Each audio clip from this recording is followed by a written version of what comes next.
امریکی شہر Los Angeles میں لگی آگ اب تک بے قابو ہے۔ 5 دن ہو گئے۔ یہ آگ امریکی تاریخ کی تباہ کن آتش زدگی ہو سکتی ہے۔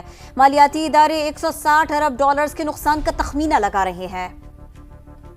لاس اینجلس میں بھڑکنے والی آگ امریکی تاریخ کی تباہ کن آتش زدگی ہو سکتی ہے۔ امریکی میڈیا کے مطابق سرکاری سطح پر آتش زدگی سے ہونے والے نقصانات کا تخمینہ جاری نہیں کیا گیا، تاہم مالیاتی ادارے 160 ارب ڈالر کے نقصان کا تخمینہ لگا رہے ہیں۔ کریڈٹ ریٹنگ ایجنسی موڈیز کے مطابق 12,000 مکانات میں موجود اثاثوں کی مالیت کا اندازہ لگایا جائے تو یہ آتش زدگی سب سے زیادہ نقصان پہنچانے والی آفت بن سکتی ہے۔ موسمیاتی واقعات پر نظر رکھنے والی ویب سائٹ ایکو ویدر کے مطابق آتش زدگی سے کیلیفورنیا کی جی ڈی پی کو 4% نقصان پہنچ سکتا ہے۔ 2018 میں کیلیفورنیا کے علاقے پیراڈائز میں لگنے والی آگ اب تک سب سے زیادہ نقصان دہ آتش زدگی قرار دی جاتی ہے، جس میں 85 افراد ہلاک اور 11,000 مکانات تباہ ہو گئے تھے۔